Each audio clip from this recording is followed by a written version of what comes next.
예수 선교의 설교 방송 시간입니다.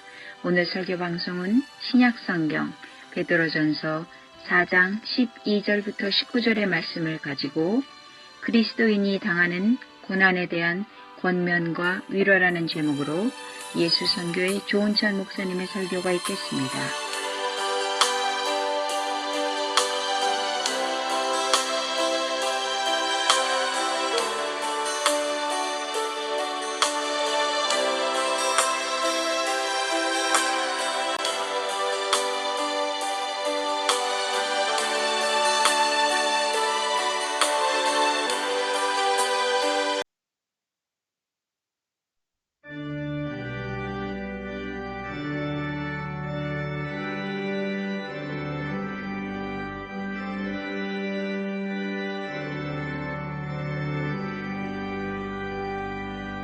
찬양 성부 성자 성령 성삼위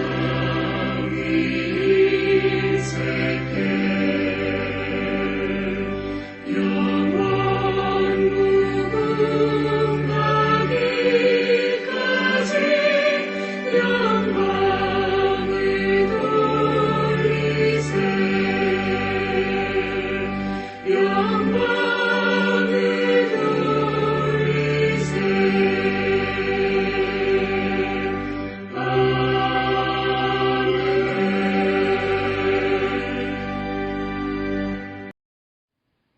참회의 기도 및 사도신조로 신앙 고백이 있겠습니다.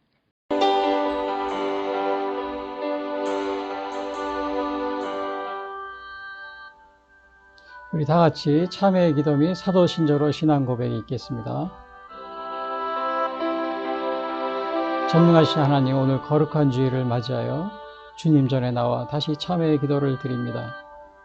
주님 앞에 나오기에도 부끄러운 저희들이오나 오늘 주님의 사랑과 용서하심을 믿고 또다시 나와 머리를 숙였습니다. 기나긴 추운 겨울이 지나고 따뜻한 봄이 다가온 이 시기에 새롭게 돋아나는 푸른 풀과 나무들처럼 저희들도 새롭게 거듭나기를 기도드립니다. 이 세상을 살아가다 보면 어렵고 힘든 시기를 지날 때가 많이 있습니다. 나그네 같은 이 세상이지만 우리가 알 수 없는 고난과 시련이 다가올 때가 많이 있습니다. 그리고 때로는 주님을 믿는다는 이유로 고난과 시련이 다가올 때도 있습니다. 그런데 주님은 이러한 고난과 시련 속에서도 믿음을 잃지 말고 주님의 십자가를 지고 따르라고 말씀하셨지만 저희들은 시험이 다가올 때마다 주님을 신뢰하기보다는 오히려 불평하고 원망하며 살아왔습니다. 베드로 사도는 우리가 당하는 불시험을 이상히 여기지 말고 오히려 그리스도의 고난에 참여하는 것으로 즐거워하라 하셨고, 그리스도인으로 고난을 받으면 부끄러워하지 말고 도리어 그 이름으로 하나님께 영광을 돌리라고 하셨습니다. 그러나 저희들은 고난을 마주할 때마다 즐거워하지 못하고 부끄러워했으며 하나님께 영광을 돌려드리지도 못했습니다. 또한 가정 문제, 취업 문제, 질병 등과 같은 우리들에게 수시로 다가오는 고난을 겪을 때에는 고난 중에 하나님께 감사하기보다는 우리가 당한 고난 속에서 주님을 원망하며 불평하며 지내왔습니다. 오늘 이 거룩한 주일 주님 앞에서 우리의 지난 죄와 허물을 고백하며 참회의 기도를 드리오니 용서하여 주시옵기를 기도드리옵나이다. 네 하나님 여호와께서 이 40년 동안에 네게 광야길을 걷게 하신 것을 기억하라. 이는 너를 낮추시며 너를 시험하사 네 마음이 어떠한지 그 명령을 지키는지 지키지 않는지 알려 하심이라. 너를 낮추시며 너를 줄이게 하시며 또 너도 알지 못하며 네 조상들도 알지 못하던 만나를 네게 먹이신 것은 사람이 떡으로만 사는 것이 아니요 여호와의 입에서 나오는 모든 말씀으로 사는 줄을 네가 알게 하려 하심이니라. 아멘. 우리 다 같이 사도신조로 신앙 고백 드리겠습니다. 전능하사 천지를 만드신 하나님 아버지를 내가 믿사오며 그 외아들 우리 주 예수 그리스도를 믿사오니 이는 성령으로 잉태하사 동정녀 마리아에게 나시고 본디오 빌라도에게 고난을 받으사 십자가에 못 박혀 죽으시고 장사한 지 사흘 만에 죽은 자 가운데서 다시 살아나시며 하늘에 오르사 전능하신 하나님 우편에 앉아 계시다가 저려서 산 자와 죽은 자를 심판하러 오시리라. 성령을 믿사오며 거룩한 공회와 성도가 서로 교통하는 것과 죄를 사하여 주시는 것과 몸이 다시 사는 것과 영원히 사는 것을 믿사옵나이다. 아멘.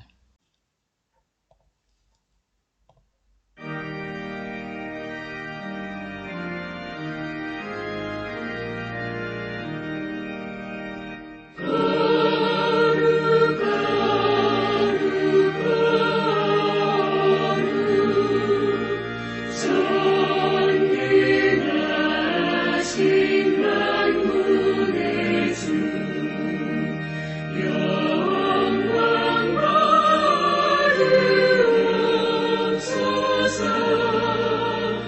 영광 받으옵소서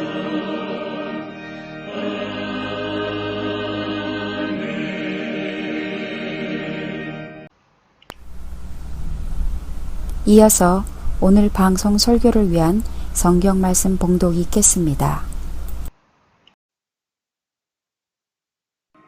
사랑하는 자들아, 너희를 연단하려고 오는 불시험을 이상한 일 당하는 것 같이 이상히 여기지 말고 오히려 너희가 그리스도의 고난에 참여하는 것으로 즐거워하라. 이는 그의 영광을 나타내실 때에 너희로 즐거워하고 기뻐하게 하려 함이라. 너희가 그리스도의 이름으로 치욕을 당하면 복 있는 자로다. 영광의 영, 곧 하나님의 영이 너희 위에 계심이라. 너희 중에 누구든지 살인이나 도둑질이나 악행이나 남의 일을 간섭하는 자로 고난을 받지 말려니와 만일 그리스도인으로 고난을 받으면 부끄러워하지 말고 도리어 그 이름으로 하나님께 영광을 돌리라. 하나님의 집에서 심판을 시작할 때가 되었나니 만일 우리에게 먼저 하면 하나님의 복음을 순종하지 아니하는 자들의 그 마지막은 어떠하며 또 의인이 겨우 구원을 받으면 경건하지 아니한 자와 죄인은 어디에 서리요. 그러므로 하나님의 뜻대로 고난을 받는 자들은 또한 선을 행하는 가운데에 그 영혼을 미쁘신 창조주께 의탁할지어다.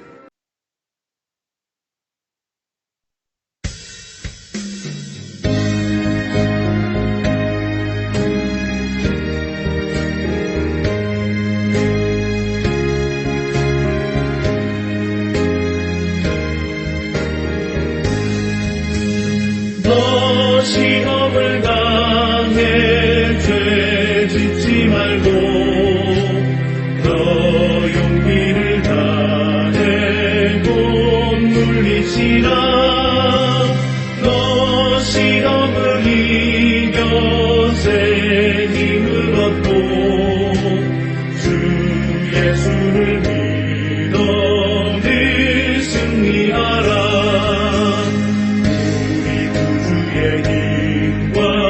그의 위로를 빌라. 주님 내 편에 서서 항상 도우시니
도우시리니 주 예수를 믿어 늘 승리하라. 우리 구주의 힘과 그의 위로를 빌라. 주님 내 편에 서서 항상 도우시리. 예, 오늘 전해드릴 말씀은 신약성경 베드로전서 4장 12절부터 19절 말씀 가지고 그 그리스도인이 당하는 고난에 대한 권면과 위로라는 제목으로 말씀드리겠습니다. 보통 우리가 고난하면은 우리 보통 정의를 보면요, 괴로움과 어려움으로 정신적이거나 육체적인 고통을 당하는 것 이렇게 말하고 있습니다. 근데 이제 우리가 보면은 요 뒷부분을 보시면요, 여기 보면 고난은 이제 어떤 게 고난이냐면은 고난은 일반적으로 죄에 대한 하나님의 징벌로 여긴다고 합니다. 그래서 로마서 2장 9절에 보면 악을 행하는 각 사람의 영에는 환난과 공고가 있으리니 먼저는 유대인에게요 그리고 헬라인에게라. 이 고난의 원인은 이제 이렇게 그 죄에 대한 하나님의 징벌이다 이렇게 생각하는 경우가 있고요. 또 이제 욥과 같은 의인의 고난도 있습니다. 그래 죄를 짓지 않았는데 아무런 잘못이 없는데도 고난을 당하는 경우가 있어요. 대표적인 것은 욥의 고난도 그렇고 또 예수님의 고난도 마찬가지죠. 그리고 때로는 우리가 당하는 고난은 신앙을 깊게 하는 그러한 그 시련의 의미도 가지고 있습니다. 그래서 예를 들면 이제 출애굽기 2장에 보면은 그 유대인들이 그 이스라엘 민족이 애굽에 이제 그 요셉의 시대에 그 애굽으로 이렇게 기근을 피해서 갔잖아요. 그 갔는데 보니까는 이제 요셉을 알지 못하던 왕이 처음에는 잘해줬죠. 근데 이제 요셉을 알지 못하던 왕이 이렇게 왕이 되면서 이제 이스라엘 그 백성들을 갖다가 노예로 부리기 시작합니다. 탄압하고. 그래 그 숫자가 또 굉장히 많이 늘었어요. 거의 200만 이런 식으로 그 인구가 늘었는데, 그러니까 이때 이스라엘 백성 중에 어려움을 당하니까 하나님께 부르짖습니다. 그게 이제 출애굽기 2장에 23절에 나와 있어요. 거기 보시면 여러 해 후에 애굽 왕은 죽었고 이스라엘 자손은 고된 노동으로 말미암아 탄식하며 부르짖으니 그 고된 노동으로 말미암아 부르짖는 소리가 하나님께 상달된지라. 그래서 사실은 이게 이스라엘 백성들이 이 고난을 당하지만은 그냥 하나님, 그 전에는 하나님을 찾지도 않았어요. 근데 고난이 심해지다 보니까 하나님을 찾게 되는 겁니다. 하나님을 잊고 있다가도 너무 어려움을 당하니까 하나님께 부르짖는 거예요. 여기서도 보니까 하나님께 부르짖는 소리가 하나님께 상달되었다. 고된 노동으로 말미암아. 우리가 때로는 보면은 하나님을 이제 잊고 삽니다. 잊고 살다가 이렇게 고난을 당하면 하나님을 또 찾는 경우가 있어요. 그래서 대부분의 이렇게 이제 그 평범한 사람들에게 우리가 예수님 믿으십시오 이렇게 아무리 얘기해도 이렇게 전도를 해도 예수님을 영접하지 않습니다. 그러다가 병이 들거나 또 어려운 일을 만나거나 그러면은 뭔가 의지하려는 그런 마음이 생기잖아요. 또 그럴 때 전도하면은 또 이제 예수님을 영접하고 또 교회에 다니고 그런 경우가 많이 있습니다. 그래서 특별히 우리가 이제 전도하시는 분들이 주로 많이 전도하러 나가시는 곳이 병원이라든지요. 그리고 또 이 교도소 이런 데를 많이 나갑니다. 왜냐하면 그분들은 이렇게 살아가다 보면서 자기들이 겪은 그 고난 속에서 많은 여러 가지 생각을 하게 됩니다. 그리고 전에는 아프지 않거나 또는 어려움이 없을 때는 내가 알아서 살아가는데 이렇게 생각하고 있다가 정말 이렇게 고난을 당하면은 그때는 이게 내가 뭔가 잘못된 건 아니야? 그리고 뭘 의지하려고 그러다 보니까 이제 그때 전도를 하게 되면은 또 예수님을 영접하고. 그래서 여기서 보니까 고난은 때로는 우리에게 믿는 사람에게는 신앙을 깊게 하고 또 믿지 않는 사람에게는 이 복음을 전도할 수 있는 그런 기회가 되는 그런 것이 고난을 당할 때 많이 일어나게 됩니다. 그리고 또 이제 여기 고난에 보니까는 네 번째 보면 예수님을 믿기 때문에 당하는 또 고난이 있어요. 그러니까 여기서 보면은 이 고난이라는 것은 정신적, 육체적으로 이렇게 어려운 고통을 말하는데, 그 다음에 대개는 이제 성경에는 죄로 인해서 이렇게 생기는 고난이고요. 그리고 또 죄를 짓지도 않았는데 의인이 당하는 고난이 있어요. 그것이 이제 욥이라든지 또 예수님 같은 경우요. 그리고 또 우리가 고난을 당하면 이렇게 정말 신앙이 또 깊어지는, 그 신앙을 깊게 하는 그러한 역할을 하기도 하고요. 그리고 또 이제 뭐가 있냐면은 예수님을 믿기 때문에 당하는 고난이 있어요. 그 대표적인 거는 이제 기독교 박해. 그 초기, 초대교회에서부터 이제 기독교 박해가 있었는데, 이러할 때 보면은 단순히 그 예수님을 믿기 때문에 당하는 고난이었습니다. 그래서 당시에 수많은 사람들이 박해를 당하고 이제 어려움을 당하는, 또 죽기도 하고요, 순교하기도 하고, 그래서 이제 예수님을 믿는다고 당하는 고난입니다. 근데 이것이 과거에만 그런 것이 아니고 인류의 역사 이래 계속되어 왔습니다. 그리고 지금 현재도 또 당하는 고난이 있어요. 지금도 당하고 있습니다. 그리고 저 이슬람 국가 같은 데서는 기독교인이면 잘못하면은 부모가 자식도 죽이는 이러한 경우도 아주 자주 발생하고 있고요. 그리고 우리 또 요 근래에는 우리 믿는 국가에서는 기독교 국가, 서구 유럽이나 이런 국가에서는 요즘에는 차별금지법 이런 걸 막 통과시켜가지고 기도도 못하게 하고, 그 다음에 차별이 없다 이런 걸 가지고 이제 그 죄를 죄라고 하지 못하는 이제 그러한 일을 하면서 정말 이렇게 벌금도 물리고 또 일하는 것도 이렇게 막고 있고요. 또 이러한 경우가 많이 있습니다. 이것도 다 예수님을 믿는다고 당하는 고난입니다. 그리고 또 그 외에 우리가 보면은 이제 7년 종말에 겪게 될 고난으로서 성경에 나와 있는 게 7년 대환란이라는 게 있어요. 자, 이거는 그러니까는 그 예수님이 재림하기 전에 또는 재림을 전후로 해서 그 7년 대환란이라는 것이 있는데, 물론 이제 7년 대환란은 예수님의 재림 전에 환란이 있을 것이다, 또 재림 후에 있을 것이다, 이렇게 또 이렇게 이론이 나눠져 있습니다. 그러나 아무튼 예수님 재림 전으로 환란이, 이렇게 큰 환란이 있을 것이다. 이런 것도 우리가 예수님을 믿기 때문에 당하는 그러한 그 환란이죠. 자, 이래서 우리가 그 고난을 당하는데 정말 이렇게 대부분의 죄로 인해서 당하지만 때로는 아무런 죄도 없는데 욥과 같이 의인이 당하는 고난, 또 예수님 같이 의인이 당하는 고난이 있고, 또 때로는 이 고난은 때로는 우리의 신앙을 깊게 하는, 그 하나님을 잊고 있다가 고난을 통해서 하나님을 다시 또 찾게 되고, 그래서 신앙을 깊게 하는 그러한 일면도 있고요. 또 우리 이제 앞으로 우리 여기 신앙생활 하다 보면은 단지 예수님을 믿기 때문에 당하는 그 고난, 박해가 있습니다. 그런 우리 인류의 역사 그 일에 계속 되어 왔었고요. 현재도 이거를 당하는 사람도 있고요. 또 이제 종말에 겪게 되는 그 대환란, 그런 것도 있습니다. 근데 이제 오늘은 여기에서 이렇게 고난을 얘기하지만 때로는 오늘날 우리가 이렇게 예수님을 믿기 때문에 당하는 고난, 또 그렇지 않고 개인적으로 당하는 어려움도 많이 있어요.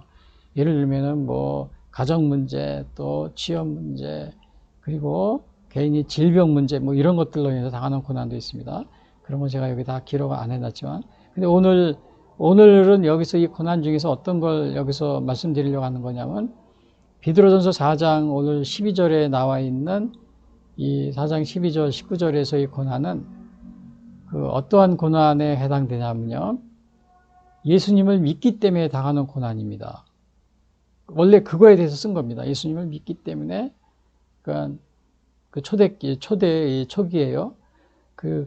이제 교회가 생길 때 그 당하는 고난을 이렇게 베드로 사도가 쓴 것이 바로 오늘에 대한 고난의 그 이야기입니다. 그러나 오늘 제가 그러한 고난을 또 말씀드리면서 여러분들이 그 위에 개인적으로 겪는 고난, 또 가정 문제, 또 취업 문제, 또 질병 문제, 이런 걸 겪는 고난도 아울러 제가 이렇게 부수적으로 좀 말씀을 드리려고 합니다. 오늘 이것은 이제 이 베드로 전서잖아요. 그러면 베드로의 전서가 대충 언제 쓰여진 거냐면 그 AD 64년경 이 사도 베드로가 쓰는데요. 이 당시에는 그 네로의 박해가 한참 심했을 때입니다. 그 이제 네로 황제 그 로마 시대죠. 박해가 시작되니까 이제 기독교인들이 많이 믿다가 예수님을 믿다가도 교회 다니다가도 이렇게 박해가 시작되니까요. 처음에는 아주 로마시나 이렇게 박해하다가 나중에는 로마 전역으로 퍼집니다. 로마 제국 전역으로 해요. 그러다 보니까는 많은 사람들이 신앙을 포기하거나 또 예수님을 믿으면은 막 어떤 때 죽임을 당하고 또 감옥에도 갇히고 매도 맞고 막 그러니까 사람들이 이제는 이런 박해받고 또 이런 걸 두려워가지고 배교를 하고 또 예수님을 또 믿는 것을 포기하거나 이런 사람들이 많이 생깁니다. 그래서 쓴 것이 바로 이 베드로 전서와 베드로 후서입니다. 그래서 오늘 이 베드로 전서에 쓴 이 고난에 대해서 쓴 것은 박해를 의미하는데요. 그래서 이 박해의 측면에서 어떻게 할 것인가. 제가 그걸 얘기하면서 또 개인적으로 겪는 여러 가지 고난과 시험을 어떻게 우리가 극복해야 하는지 그것도 제가 말씀드리려고 합니다. 그래서 여기서 보면은 물론 이제 여기 베드로 사도에 대해서 간단히 말씀드리면, 베드로 사도는 이 고향은 갈릴리입니다. 그리고 본명은 시몬입니다. 시몬 베드로라고 그러죠. 근데 이게 베드로라는 이름은 예수님이 지어주신 거예요. 반석이라는 뜻이 있는 베드로는요. 이게 원래는 시몬인데 베드로라고 그랬어요. 그래서 시몬 베드로라고 그랬잖아요. 근데 이 베드로를 또 아람어로 얘기하면 게바라고 그럽니다. 게바. 그러니까 이 게바에 베드로 사는 지역, 북쪽 지역이 갈릴리 지역에 이제 아람어고 아람어 쓰는 지역 가까워요. 그러니까 아람어로도 얘기하면 게바라고 그랬어요. 게바라고 그러는데 이거 히라버로 발음하면은 이것이 베드로가 됩니다. 그래서 이 베드로 이름은 사실은 시몬 베드로, 또 아람어로는 게바, 이렇게, 게바를 이제 히라버로 발음한 게 베드로죠. 또 반석이라는 뜻이 있는 거죠. 예수님이 지어준 이름. 예, 그런 이름이 있고요. 사실은 베드로가 굉장히 성격이 급하다고 그럽니다. 그걸 어디서 볼 수 있냐면은, 예수님이 예수님 십자가 달리기 전에 이렇게 이제 막 체포하러 오잖아요. 그때 막 베드로가 그냥 옆에 있다가 이 칼을 들고서 막 이렇게 잡으러 온 사람들 이렇게 막 베고 이런 경우가 있었어요. 그래서 성격이 아주 굉장히 급한 그런 편이라고 그랬는데요.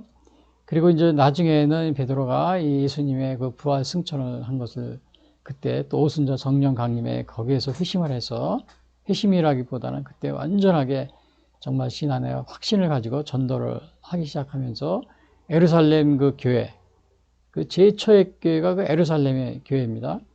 예루살렘 초대교회 창설자로서 또 이 베드로가 거기에 중요한 역할을 하고요. 그리고 아마 네로의 박해가 아마 이 당시에 그때 AD 68년경에 이렇게 순교를 하는 그런 기록이 있습니다. 그리고 사도 베드로는 주로 유대인들을 전도했습니다. 유대인을 위한 사도가 바로 베드로였고요. 반대로 이제 사도 바울 같은 경우는 이방인을 위한 사도였습니다. 그래서 이방인들을 주로 전도했어요. 그래서 아마 우리가 보통 이렇게 이제 예수님이 우리 사역자들을 부르잖아요. 부를 때는 보면은 다 이렇게 해야 될 분야가 있는 것 같아요. 그래서 베드로 사도는 유대인들을 위해서 전도하기 위해서 베드로 사도로 열심히 했고요. 또 사도 바울은 유대인보다는 이방인들을 위해서 전도하는데 이렇게 자기의 평생을 거기에 이제 이렇게 바쳤고요.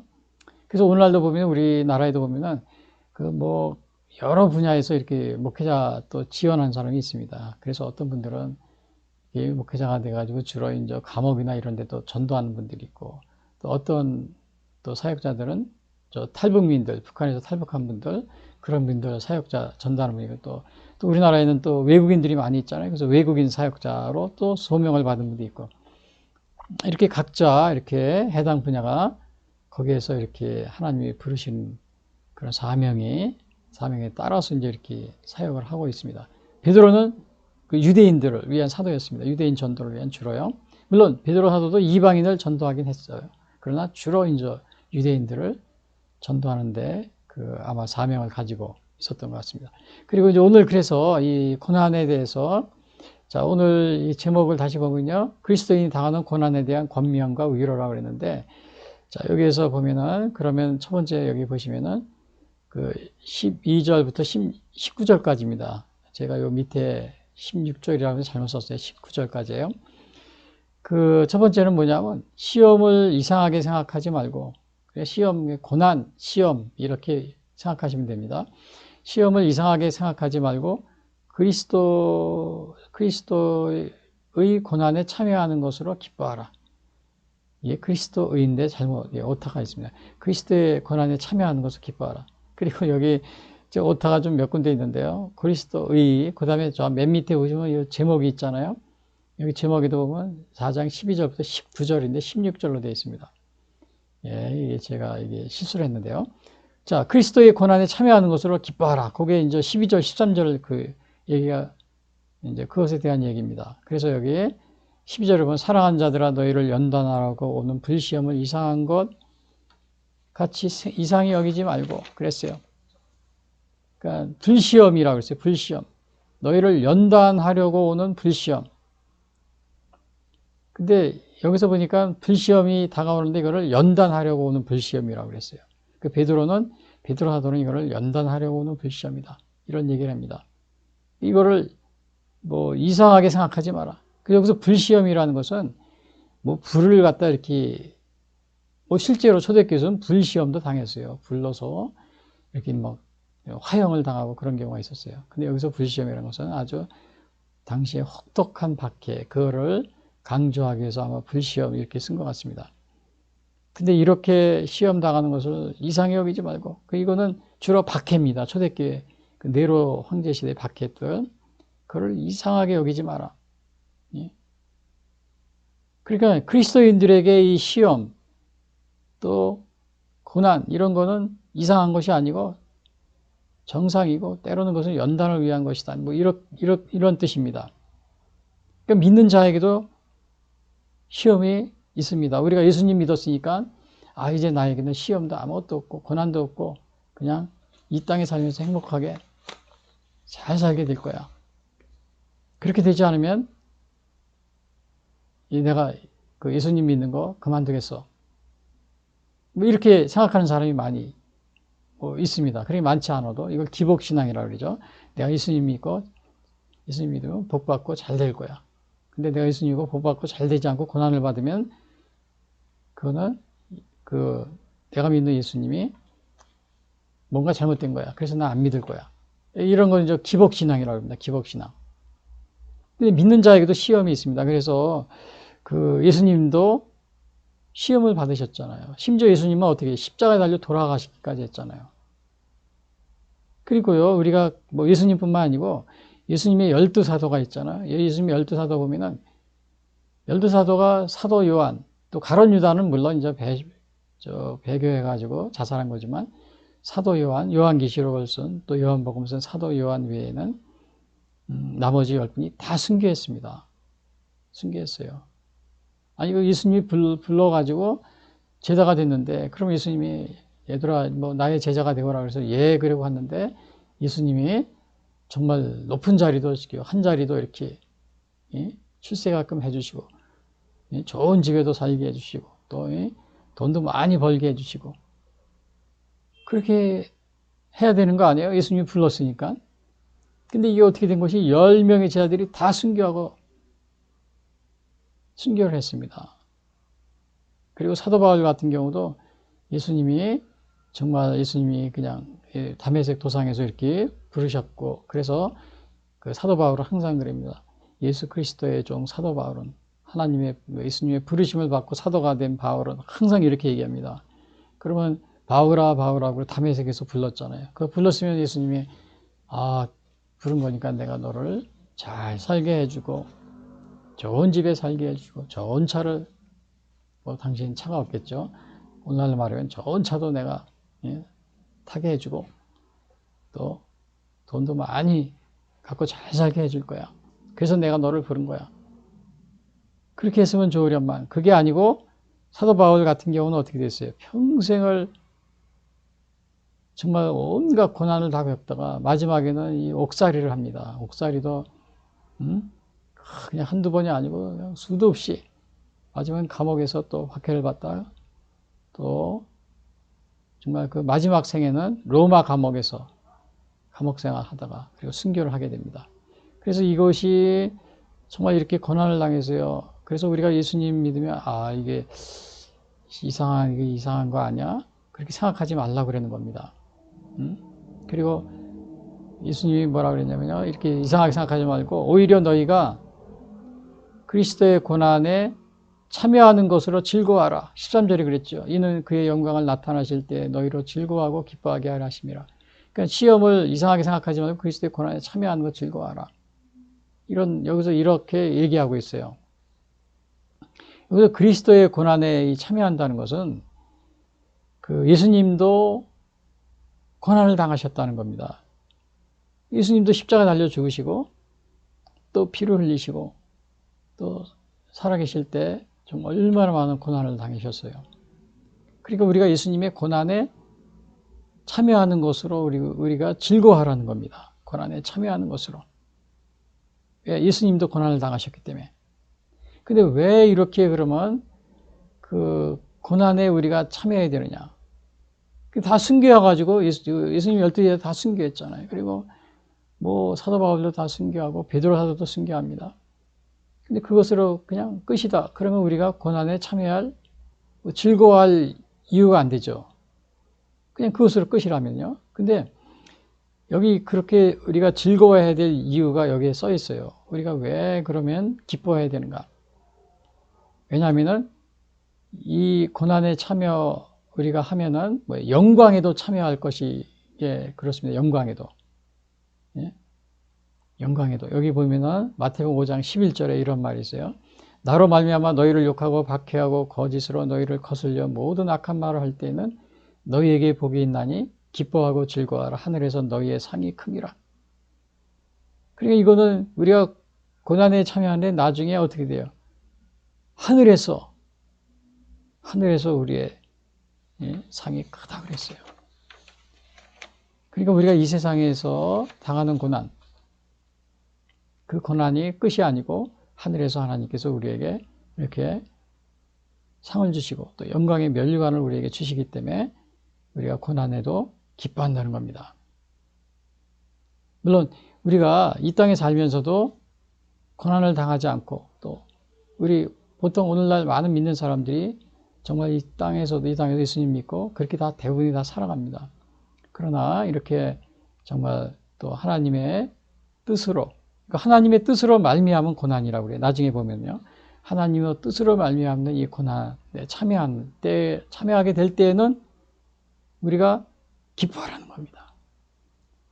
기뻐하라는 거예요. 그렇다고 여러분이 다 이렇게 또 순교당하고 지금 교회 다니는 전체 우리 교인들이 다 순교당하고 이게 지금 즉시 순교당하고 이렇게 그런 게 아니고 하나님의 뜻으로 당하는 고난이 있어요. 그러니까 예수님의 12제자라든지 사도 베드로라든지 사도 바울이라든지 예수님도 마찬가지예요. 하나님의 뜻으로 당하는 하나님의 뜻대로 당하는 고난이었어요. 그럴 때 우리가 그걸 기뻐하라는 겁니다. 고난에 참여하는 것을 기뻐하라. 여기서 보면은 그런데 이제 제가 이거 지금 말하는 이 고난은 주로 초대교회 박해 때문에 당하는 고난이에요. 박해 때문에.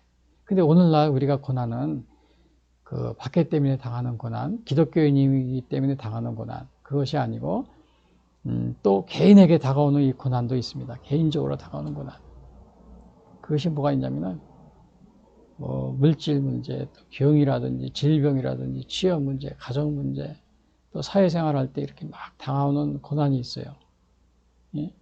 근데 우리가 고난을 당할 때 그때 주님이 우리에게 어떻게 해주신다고 그랬어요?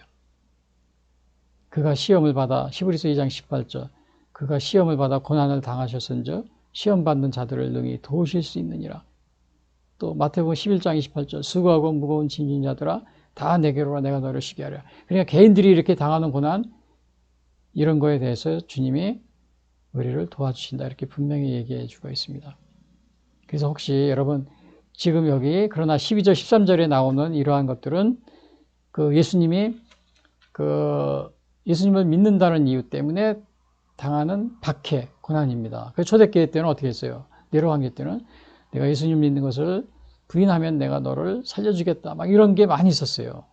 막 화형을 당합니다. 짐승들에게 잡혀먹어요. 근데 그때 그럽니다. 이 중에서 너희들 가운데 예수님을 부인하고 그러면 살 수 있다. 그런 사람들은 여기서 나가서 죽지 않아도 된다. 막 사자들이 막 달려드는 겁니다. 막 그래도 거기에서 예수님을 부인하지 않고 순교를 당하는 그러한 겁니다. 그래서 그러할 경우에 이 고난에 참여하는 것을 기뻐하라. 이제 이러한 그 의미입니다. 물론 개인적인 고난 제가 또 나중에 말씀드릴게요. 그래서 주님이 우리를 위하여 고난을 당하셨듯이 우리도 주님을 위해서 고난에 여러분 동참하고 있습니까? 우리가 신앙생활에 조금만 어려움이 있으면 주님 땡에 주님을 믿는 믿음으로 인해서 당하는 고난 때문에 조금 어려움이 있으면 이거 내가 예수님 믿는 거 잘못된 거 아니야? 그리고 뭐 포기하거나 또 다른 종교로 가거나 이런 분들이 많지 않아도 간혹 있습니다. 그리고 또 교회를 하다 보면 열심히 또 교회 봉사하다 보면은 또 당하는 남모르는 어려움도 있고요. 그래서 여러분들이 그럴 때 여러분 그 고난에 혹시 동참하고 있는지요? 또 여러분들이 이 고난을 당할 때 그러할 때 주님을 위해서 고난을 당할 때 여러분 기뻐하고 있습니까? 이것은 즐거워하라 그랬죠. 기뻐하고 즐거워하라. 고난에 참여하는 것으로 즐거워하랍니다. 즐거워하고 나중에 기뻐하라고요. 그러면 기뻐하라고 즐거워하라 이런 뜻이죠. 그래서 그러나 반대로 여러분들은 하나님을 원망하고 있지 않습니까? 하나님을 원망하고 있지 않아요. 아까도 얘기했지만 또 개인적으로 다가오는 이 고난, 우리에게 뭐 물질에 의한 고난, 또 병, 박해가 아니고 개인적으로요. 또 취업, 뭐 가정 문제, 이럴 때 특히 그 질병 같은 경우. 그러나 이때도 주님이 뭐라고 말씀하셨어요? 그가 시험을 받아 고난을 당하셨은즉 시험 받는 자들을 능히 도우실 수 있느니라. 히브리서 2장 18절. 또 마태복음 11장 28절. 수고하고 무거운 짐진 자들아 다 내게로 오라. 내가 너희를 쉬게 하리라. 우리의 가정 개인적으로 다가오는 이 고난을 이렇게 하나님께서 도와주신다고 이렇게 말하고 있습니다. 그리고 특별히 질병 같은 경우 물론 이제 다른 고난과 어려움이 있겠지만은 뭐 물질의 문제, 취업 문제, 가정 문제 이런 거 개인적인 문제 이렇게 가장 큰 또 많은 사람들이 어려움을 당하는 게 질병입니다. 질병. 특히 우리 주위에는 이렇게 아픈 사람들이 너무나도 많이 있어요. 근데 오늘날은 이제 병원, 의술이 발달해서 병원에 가면 웬만한 병들은 다 낫습니다. 다 낫기 때문에 아마 요즘에는 과거보다는 좀 우리가 고통을 좀 덜 겪는 그런 상황이 있습니다. 얼마 전에도 저도 갑자기 뭐 배가 탈이 나가지고 그렇게 이제 안 좋았었는데 병원 의사한테 갔습니다. 치료를 갔어요. 치료를 가가지고 의사의 진단을 받고 약을 하나. 그리고 며칠 동안은 이렇게 자연히 낫겠지 하고 있었는데 그게 잘 안 낫는 거예요. 배가 계속 속이 안 좋아요. 그래서 이제 의사한테 진단을 받고 그 의사 선생님이 약을 준 게 하나 있어요. 그리고 집에 와서 그 약을 먹었는데 금방 아주 그 다음날 그냥 그 저녁에 바로 회복이 됐습니다. 그래서 이게 다 이것도 우리가 의술이라든지 의학이라든지 이런 것도 다 하나님의 우리 인간에게 주신 선물입니다. 선물이에요. 그래서 오늘날은 이제 이렇게 병원 이렇게 의술이 발달해 있어서 그렇게 큰 과거같이 고난을 받지 않습니다. 그런데도 그럼에도 불구하고 아주 불치의 병이 또 그와 마찬가지로 굉장히 많이 늘었습니다. 우리가 의술이 이렇게 발달했으면 다 고칠 수 있을 것 같지만 그렇지 않고 정말 불치의 병, 의사들도 고칠 수 없는 병들도 또 많이 생겼습니다. 그러니까 그런 거 보면 과거나 지금이나 고치지 못하는 병들이 아주 그냥 과거나 지금이나 거의 뭐 별 차이가 없는 그런 상황인 것 같습니다. 왜냐, 의외로 여러분 못 고치는 병이 너무나도 많이 있어요. 병원에 가면은 정말 오랫동안 병원에 누워있고 또 치료받는 사람들이 많이 있습니다. 그리고 정말 그 사망자 숫자를 보면은 그러한 고치지 못해서 죽는 그 사망자 수들이 우리가 관심을 안 가지고 있기 때문에 그렇죠. 굉장히 많이 있습니다. 지금도. 그래서 이렇게 오늘날 이렇게 물론 의사도 이것도 다 그 하나님의 그 일반 은혜라고 합니다. 그 일반 은혜, 하나님의 그러한 우리에게 주신 그 의학이라든지 의술이라는 이런 어떤 은혜입니다. 선물입니다. 그래서 그렇지만 이제 못 고치는 병. 이러면서 우리 예수님이 또 그럴 경우 예수님한테 여러분이 물론 이제 우리가 보통 다 병원에 가더라도 다 우리가 하나님께 또 예수님께 기도하면서 또 믿음 안에서 하지만 도저히 병원에서 고칠 수 없는 그러한 질병들 그런 것도 우리 예수님이 고쳐주신다는 그런 믿음을 우리가 성경에서 가지게 된다면 성경에서 그런 것을 보게 됩니다. 그래서 마태복음 4장 23절에도 예수님도 보면 예수께서 온 갈릴리에 두루 다니사 그들의 회당에서 가르치시며 천국 복음을 전파하시며 백성 중에 모든 병과 모든 약한 곳을 고치시니 그의 소문이 온 시리아에 퍼진지라 사람들이 모든 앓는 자 곧 각종 병에 걸려서 고통당하는 자 귀신 들린 자 간질하는 자 중풍병자들을 데려오니 그들을 고치시더라. 여기에서 보니까 온갖 그 질병들을 다 고치는 겁니다. 예? 고통당하는 자, 귀신 들린 자, 간질하는 자, 중풍병자 이런 질병들을 다 고치는 겁니다. 그리고 물론 이제 여기에 또 나와 있지는 않지만은 제가 요한복음 4장에 보면은 그 예수님의 치유에 관한 그 질병을 고치는 것들이 많이 나와 있어요. 그래서 여러분들이 이렇게 우리가 아플 때 이 세상에서 못 고치는 그런 질병들은 예수님이 또 고쳐주십니다. 예수님이 고쳐주셔요.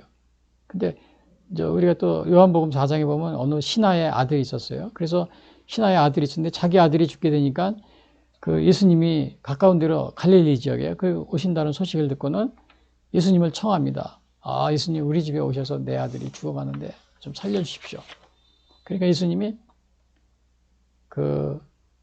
안 가신다고 그랬어요. 죽기 전에 우리 아들을 살려주세요. 그러니까 예수님이 그냥 뭐라고 그랬냐면요. 이르시되, 이렇게 4장에서 예수께서, 제가 여기 있네요. 예수께서 이르시되 가라, 네 아들이 살아있다 하시니. 그 예수님이 그 집을 방문하지 않고 그냥 말씀으로만 하신 겁니다. 근데 이 말씀을 하시니까 신하가, 왕의 신하였죠. 이 신하가 그냥 그 말을 믿고 갔다고 그랬어요. 근데 만약에 예수님 말을 믿지 않고, 예수님 우리 집에 와서 고쳐주십시오 그랬는데, 예수님이 그냥 가라 그랬거든요. 가라, 내 아들이 살아있다. 근데 만약에 우리가 그때 당시에 이 신하가 만약에요, 아유, 예수님 우리 집에 오라고 내가 그렇게 간청을 했는데, 예수님께서 안 오시고 저렇게 그냥 말로만 하시다니. 에이, 다 틀렸네. 그래도 우리 집에 와서, 요즘에 보면 안수기도 하고 막 그렇게 이제 생각하고 있었죠. 그렇게 해주실 줄 알았는데, 가라 그랬는데, 아유, 우리 지금 예수님하고 자기 집하고 굉장히 먼 거리인데, 이게 여기서 낫다 그랬는데, 그게 날 수 있을까? 아마 이렇게 믿지 않고 갈 수도 있습니다. 그렇죠? 되게 우리는 그렇게 생각하잖아요. 믿을 수가 없겠죠. 근데 여기 이 신하는, 왕의 신하는 그 예수님이 하신 말씀을 그대로 믿었습니다. 믿고 가더라 그랬어요. 여기서 믿고 가더니 그랬어요. 그래서 막 믿고 가는데 보니까 종들이 막 옵니다. 종들이 오더니, 저기 주인님 막 그래서 그래 막 물어봤어요. 그래서 어떻게 된 거냐 그러니까, 우리 아들이 죽었느냐? 막 그 죽기 직전이었거든요. 아닙니다. 살아났습니다. 그래서 그래? 그래서 그 몇 시에 언제쯤이냐 그러니까 그 몇 시라고 알려줘요. 그러니까 그 시간을 재보니까 예수님이 가라 그런 거예요. 네 아들이 살아있다. 그 말한 시간하고 꼭 일치가 되는 겁니다. 그래서 이렇게 고친 경우가 있어요. 그러니까 예수님 우리 집에 와주십시오. 근데 예수님이 안 갔어요. 그냥 가라. 예수님이 바쁜 일이 있었나 봐요. 근데 네 아들이 살았다. 그러니까 그 말을 믿고 왔는데 살아요. 그 반대의 경우도 있어요. 그건 뭐냐면 백부장의 그 하인을 치유할 때인데 마태복음 이건 8장에 나옵니다. 백부장 같은 경우는 자기 그 하인이 아파요. 그 하인이 그 중풍병에 들었어요. 그 아프니까 예수님한테 예수님이 그 얘기를 하니까 예수님이 고쳐달라고 그러니까 예수님이 간다고 그랬어요. 여기 지금 왕의 하인은 오십시오 그랬는데 우리 집에 와서 고쳐주세요 그랬는데 예수님이 가지 않고 말로 가라. 이렇게 그래서 내 아들이 낫다. 이렇게 했는데 반대로 이 백부장 같은 경우는 예수님이 가신다고 그랬어요. 가신다고 그랬는데 이 백부장, 예수님이 뭐라 그랬냐면 대신 가지 않고 이 백부장이 뭐라 그러냐. 우리 집에 감당하지 못하겠다고.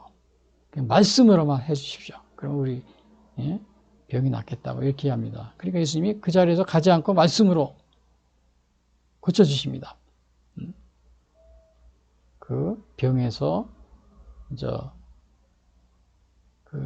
내 하인이 나을 것이다. 이렇게 이제 예수님이 말씀하십니다. 그러니까 백부장이 그 말을 믿고 또 가서 보니까 병이 또 나은 겁니다. 그러니까 가지 않고 이렇게 오지 말라고 그랬어요. 백부장은 우리 감당하지 못하겠습니다. 예수님 말씀으로 하십시오. 그런데도 나았어요. 이거는 어떻게 보면은 그 먼 거리, 떨어져 있는 거리였지만 예수님의 말씀을 믿었을 때 바로 이렇게 치유의 역사가 일어났던 사실. 그래서 제가 오늘 이 얘기를 하면서 어떤 생각이 나냐면 요즘에 보면 저기 교회에서 대면 예배, 비대면 예배 많이 보고 그랬었잖아요. 그래서 때로는 이렇게 우리가 부득이하게 비대면 예배 이렇게 예배 드릴 때도 하나님의 그런 그 말씀의 역사가 동일하게 일어날 수 있다는 것. 그 조건은 뭐예요? 믿음입니다. 여기서 하인의 그 왕의 신하도 뭐예요? 믿음. 백부장의 또 하인을 고칠 때도 백부장이 믿음. 그 믿음으로 인해서 이렇게 병을 고치게 된 것을 보게 됩니다.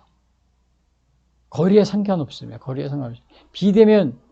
비대면이었어요. 가서 요즘에 우리 생각할 때 안수 받아야 낫는다고 생각하잖아요. 예수님이 직접 가서 머리에 손을 얹거나 또 몸을 대고 기도할 때 낫는다고 생각하지만 이렇게 그냥 가라.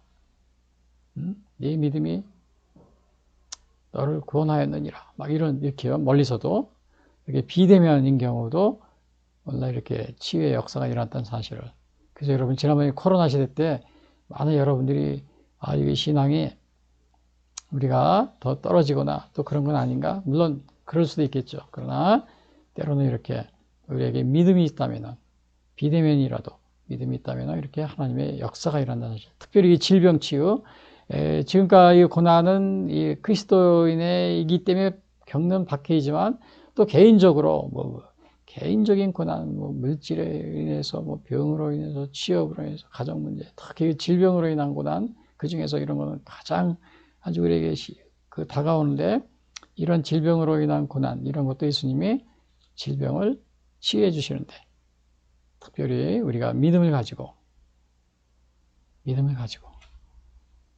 있을 때 우리의 질병도 치유받을 수 있다는 이런 사실을 보게 됩니다. 그리고 여기 또 하나는 그리스도인으로 고난을 받으면 부끄러워하지 말고 도리어 하나님께 영광을 돌리라.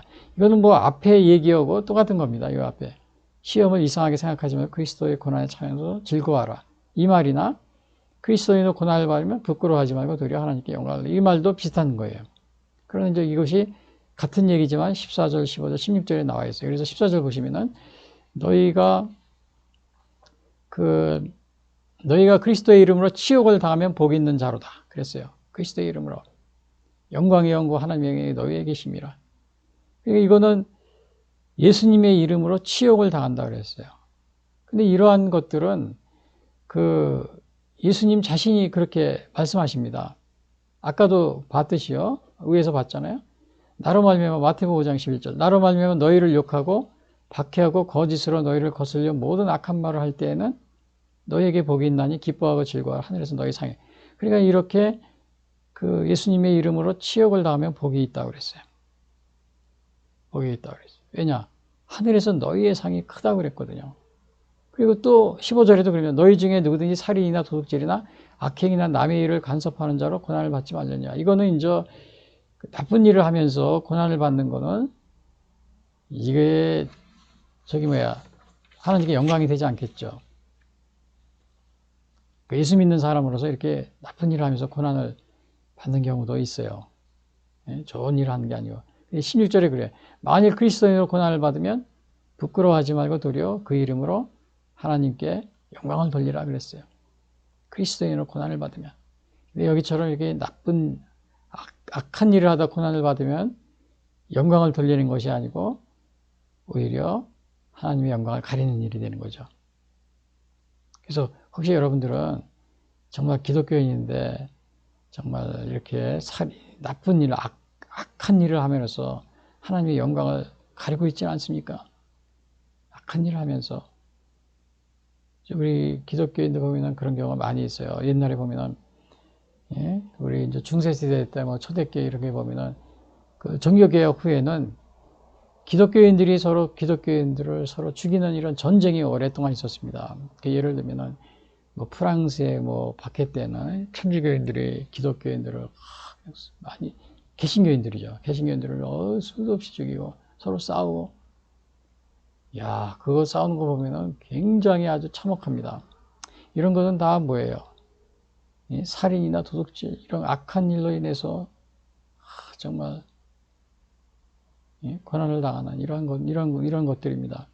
물론 이 고난이란 건 개인적인 고난도 있겠지만 국가적인 당시에 프랑스나 또 이 독일 지역 그런 게 종교 전쟁으로 또 이제 그 근세에 와서는 뭐 히틀러 전쟁 전쟁을 하는데 거기에 이 천주교 신부님들이 열심으로 그거를 히틀러를 옹호해주고 그랬습니다. 옹호해주고 기독교인들 많이 목회자들 중에서도 그렇고 그런 경우 그 다 이게 뭐야 하나님의 영광을 가리는 그런 행동이죠. 그리고 또 이제 일본 제부시 시대에 또 일본 천황 신사 참배하는데 그걸 앞장서고요. 충성 맹세하면서 앞장서고 그랬던 목사님들이 또 많이 있었어요. 기독교인들도 그렇고. 그리고 또 최근에 우리나라 같은 경우 뭐죠 김일성 북한의 김일성이 저 북한 지역을 다스릴 때 거기에 그냥 그 앞장서 가지고 이 목사님들이요 또 이 종교인들이 앞장서 가지고 김일성 편에 서 가지고 그렇게 하면서 기독교인들을 결국은 다 이렇게 몰살시키는데 그런 것들은 뭡니까? 다 악행으로서 하나님의 영광을 가리는 그런 일들이었습니다. 그래서 혹시 여러분들은 기독교인으로서 고난을 받으면서 하나님께 영광을 돌리고 있는가? 바울이나 사도 바울이나 베드로나 또 우리 일본 식민시대 주기철 목사님이나 이런 분들처럼 다 이런 분들 하나님께 영광을 돌리잖아요.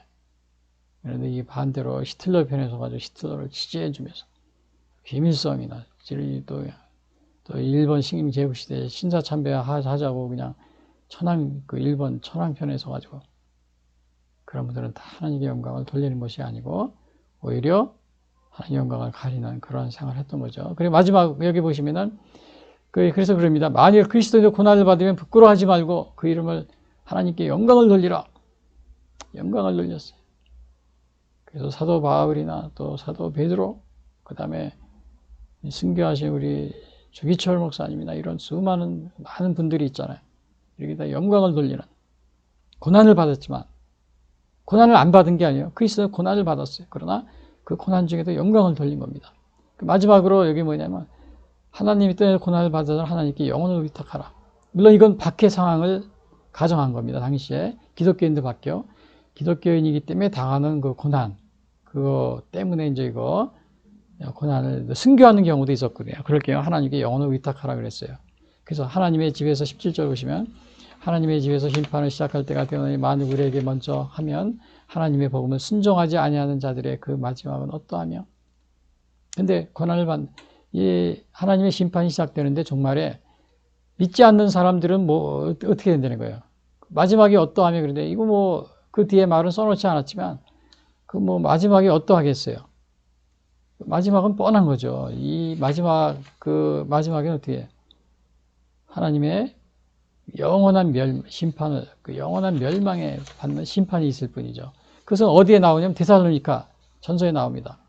전서 5장 8절에 보면 이런 말이 있어요. 하나님은 모르는 자들과 우리 주 예수의 복음에 복종하지 않는 자들에게 형벌을 내리시리니 이런 자들은 주의 얼굴과 그의 심의 영광을 떠나 영원한 멸망에 형벌을 받으리라. 영원한 멸망 형벌을 받는다고 그랬어요. 하나님의 뜻 안에서 고난을 받은 자들은 하나님께 영혼을 의탁하지만 그러나 하나님의 복음을 순종하지 않는 사람들이 멸망에 이른다 그랬어요. 멸망에 이르니까 뭐 하나님께 영혼을 의탁할 수가 없는 거죠. 그래서 18절에 보면은 또 의인이 겨우 구원을 받으면 경건하지 아니한 자 죄인은 어디에 서리요. 이제 이것은 19절 보면요. 그러므로 하나님의 뜻대로 고난을 받는 자들은 또한 선을 행하는 가운데 그 영혼을 미쁘신 창조주께 의탁할지니라. 그래서 여기서 하나님의 뜻대로 받는 고난이라고 그랬어요. 그래서 예수님의 고난, 욥의 고난, 의로운 욥도 고난을 받았어요. 그 다음에 예수님의 고난, 이것은 하나님의 뜻 안에서 받는 고난이었죠. 이런 고난입니다. 뭐 예수님의 12 제자들이 사도 바울의 사도 베드로에 다 순교했지만요. 하나님의 뜻 안에서 받는 고난이라는 거죠.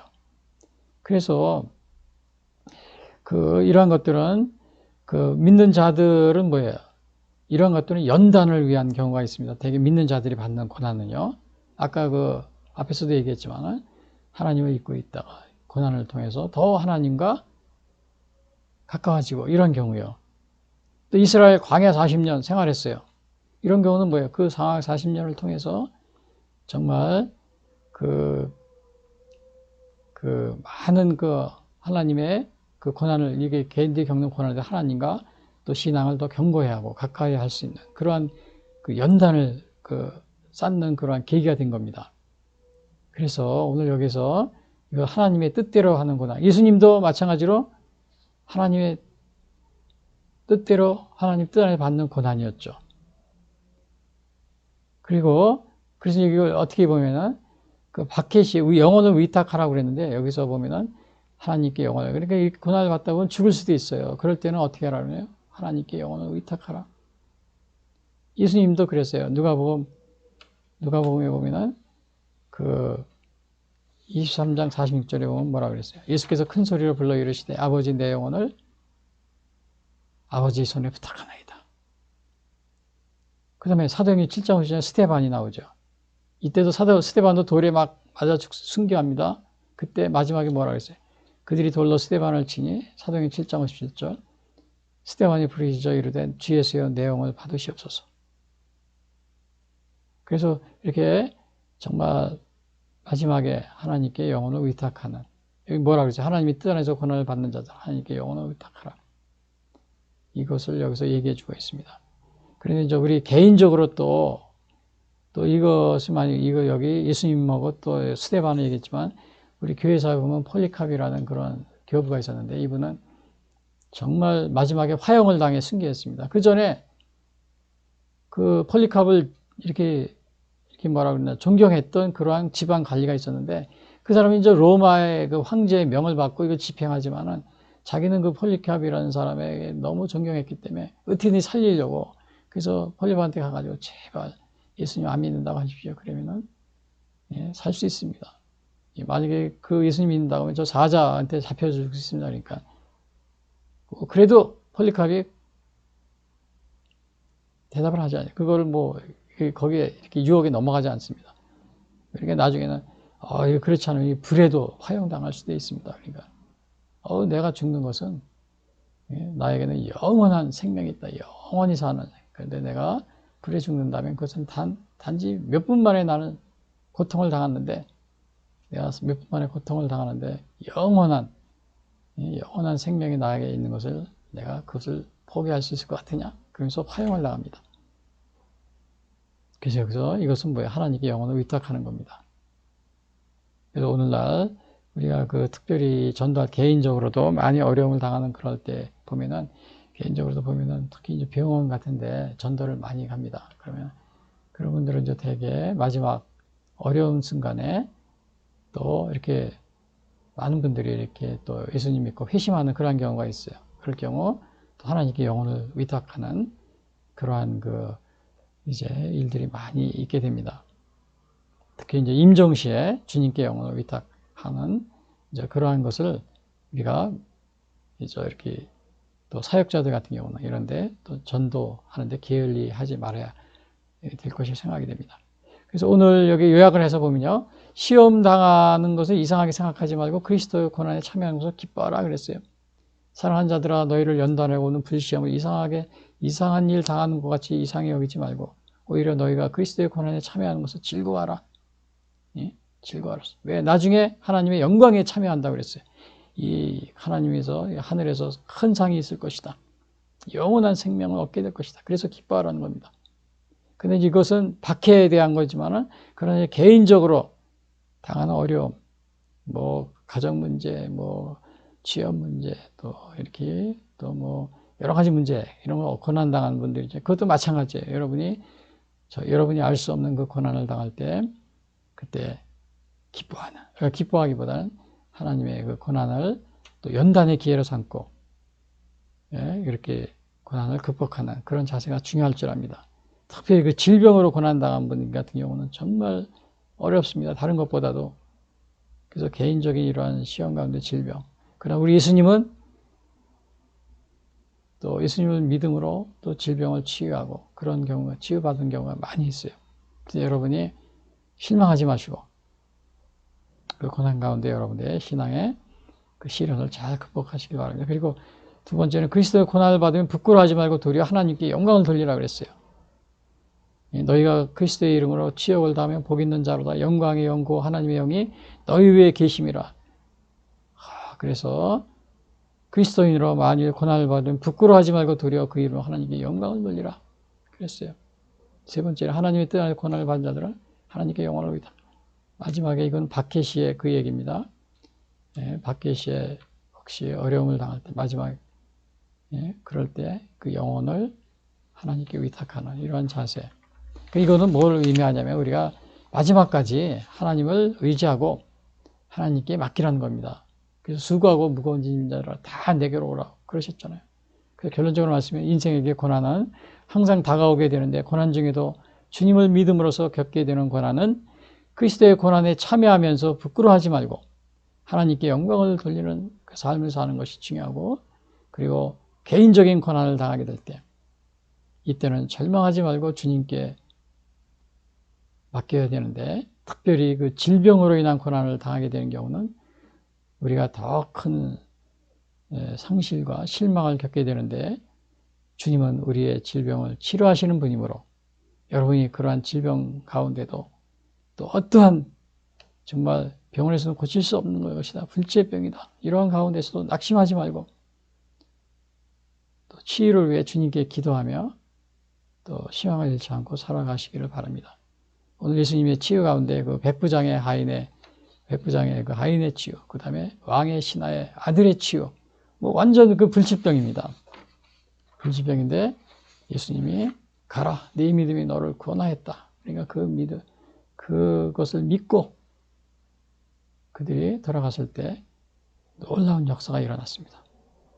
그래서 우리에게 이 고난 중에 여러분들이 실망하거나 낙심하지 마시고 예수님을 믿는 믿음으로써 극복하는 여러분이 되시기를 바라겠습니다.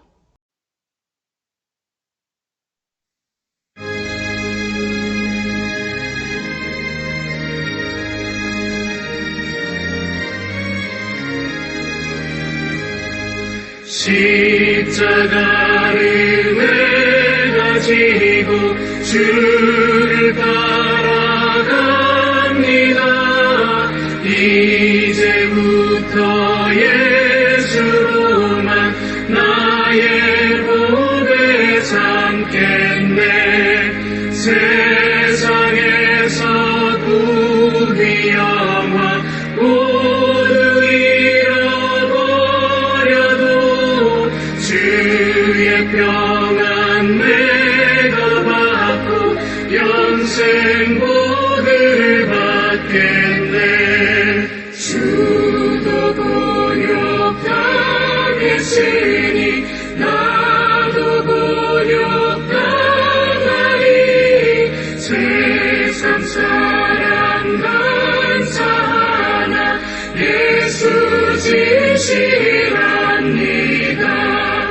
예수 나를 사랑하사 빛난 얼굴 보이며 원수들이 미워해도 염려할 것 없겠네.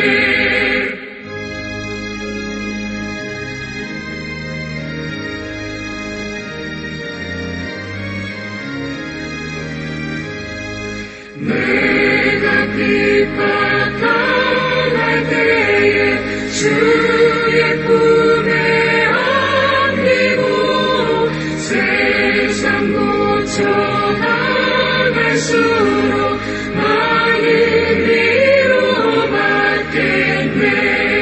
주가 주신 기쁨 외에 기뻐할 건 무엇이냐. 주가 나를 사랑하 누리세.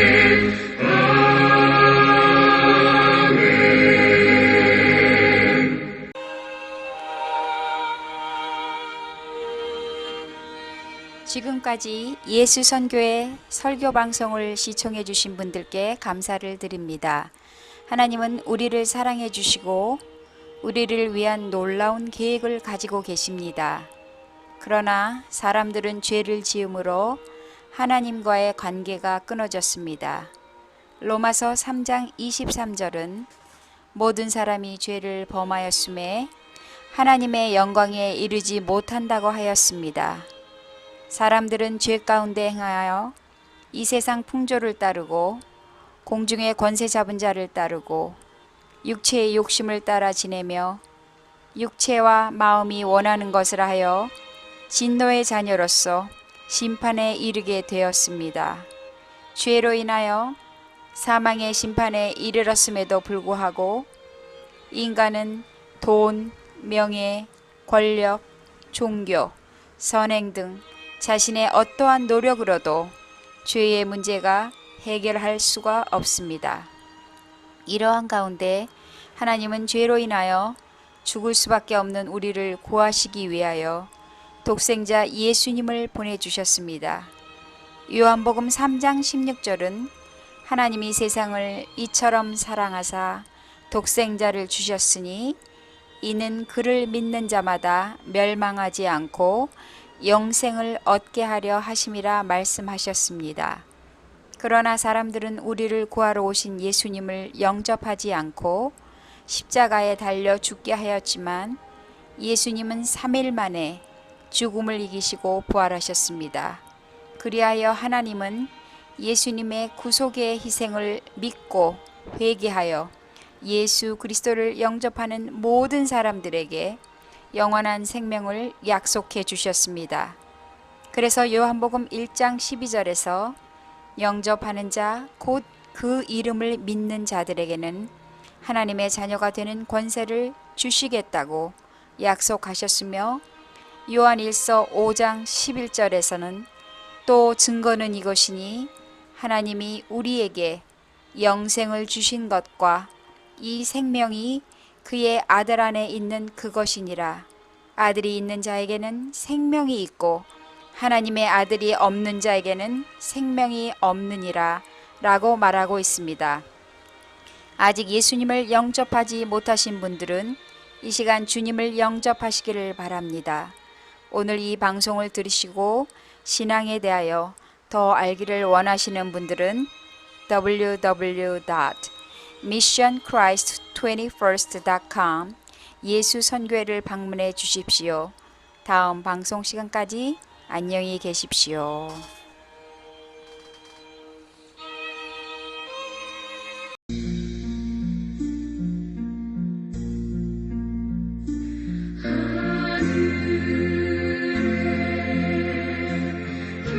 계신 아버지 이름 거룩하사 주님 나라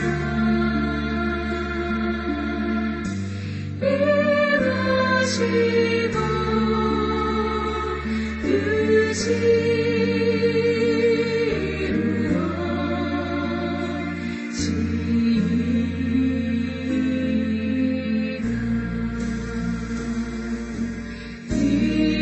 일용할 양식 주시